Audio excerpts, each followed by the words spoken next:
Hello everyone, welcome to my discussion which are the parts of communicative competence. My topic is pragmatic. Pragmatic in communicative competence is the ability to use the language effectively in order to achieve a specific purpose and to understand language in context.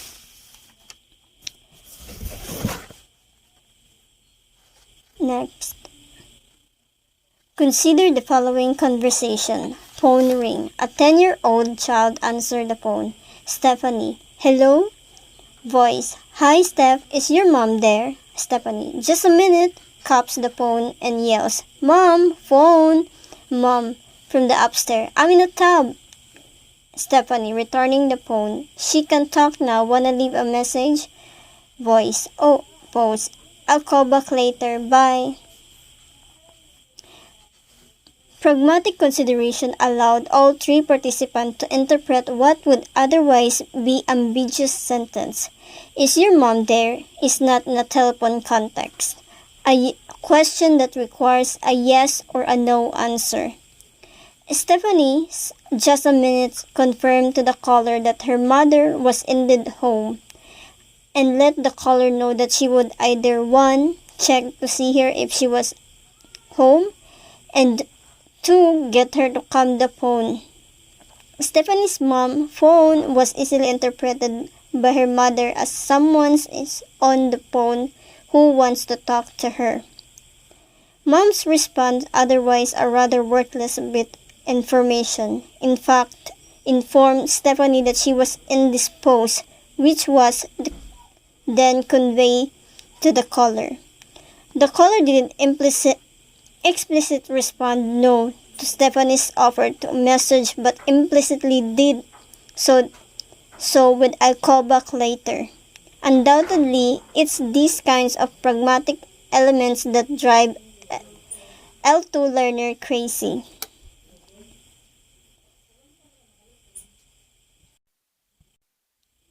Let's proceed to sociopragmatics and pragmalinguistics.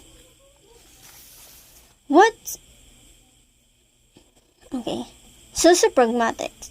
A second language acquisition become an exceedingly difficult task when sociopragmatics, the interface between pragmatics and social organization, and pragmalinguistic, the intersection of pragmatics and linguistic forms, feature are brought to bear. What really is sociopragmatics and pragmalinguistics? Sociopragmatics is more specific local condition on language use and pragmalinguistic, the particular resources which given language provide for conveying particular education. Variation in politeness and formality are particularly touchy. American. What's an unusual necklace? It's beautiful. Samoan. Please take it. Holmes and Brown, 1987. American teacher, would you like to read? Russian student, no, I would not. Harlow, 1990. In both cases, the non-native speaker misunderstands the elocutionary force, the intended meaning of the utterance within the context, grammatical knowledge, or Bauman's term. The organizational rules of the language are fundamental to learn the pragmalinguistic feature of an L2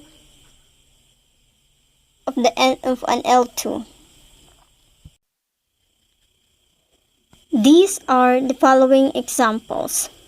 Address forms how to address another person in conversation can prove to be problematic for English speakers learning a language like German, Belts, and King Ginger, 2003. In other languages that distinguish between formal and informal forms of you, German, see, and do. Number 2 is expressing gratitude. Expressing gratitude becomes complex for Japanese learners of English who may express gratitude by saying I'm sorry. a direct transform of sumimasen, which in Japanese commonly conveys a sense of gratitude, especially to persons of higher status. Casper 1998. Number 3. Cooperation. Principles are especially difficult to master. The difference between rake the leaves and the don't you think you could rake the leaves. Turner 1996. It is an example of how in English cooperation is something given precedence over the directness. Number 4. Politeness. Convention are complex set of pragmalinguistic factors that are difficult to learn, especially considering the possible range of politeness from extremely so informal situation. For example, I humbly beg you to consider, or to casual. The casual, oh sorry, matter-of-fact expression to impoliteness. Would you please remove your feet? Lo Castro 2011.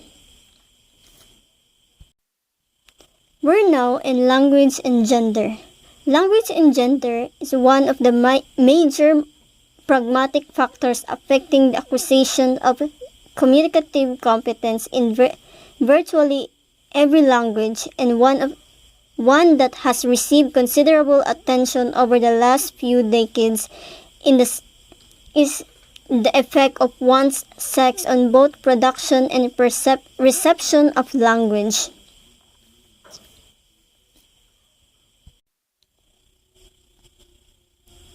How does gender affect language variation? Gender and language acquisition. Gender difference in language use appears early. Girls are more likely to use language in the context of emotional relationship with others, while boys are more likely to use language to describe objects and events. Among the language English speakers, girls have been found to produce more standard language than boys.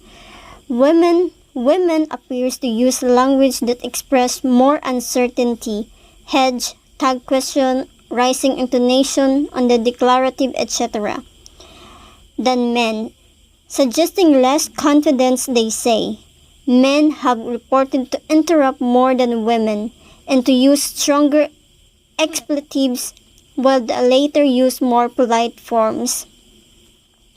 Difference between the way males and females speak have been noted for some time now. Lakoff, 1997. In English, another twist of the language and gender issue has been directed toward sexes. Language that either calls unnecessary attention to gender or is deemingly to one gender. Writers are cautioned to refrain from using what we used to call the generic he and instead to pluralize or to use he or she, what used to be stewardess, chairmen, and policemen are now called flight attendants, chairs, and police officers.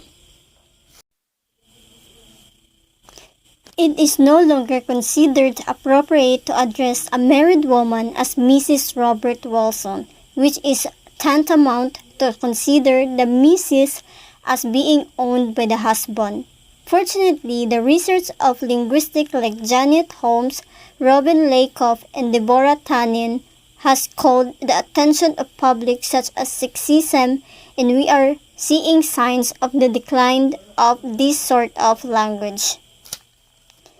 And now, we proceed to corpus analysis.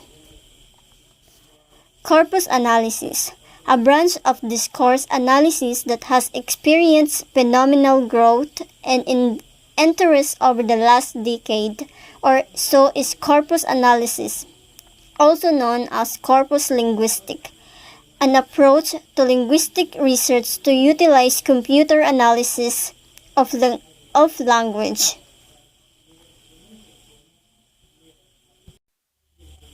What really is corpus analysis? A linguistic approach to analyzing a corpus, a set of systematically or randomly collected and electronically stored real-life language samples, such as speeches, magazines, articles, and texting messages, with a goal to discern certain roles of language use, grammatical or lexical pattern, for instance, that are germane to a particular genre or type of text, serve as a valuable source of dialectology, sociolinguistics, and other related fields. A corpus is a collection of text, written, transcribed speech, or both, that is stored in electronic form and analyzed with the help of computer software programs. Conrad, 2005. The emphasis in corpus linguistic is on naturally occurring language, that is, text created by user of the language for communicative purpose. Corpora can be looked at in a term of syntax, lexicon, discourse, along with varieties of language, genres, dialects, styles, and registers.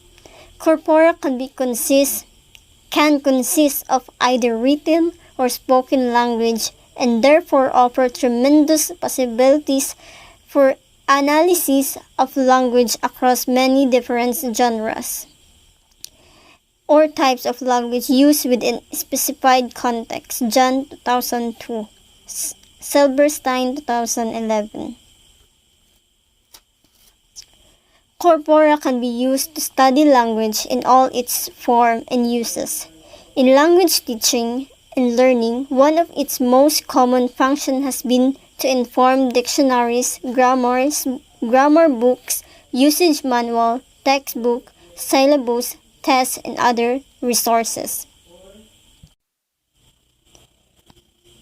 The teacher who are unfamiliar with corpus analysis propose a series of task-based consciousness-raising exercise to help novice teacher to understand the basic of corpora.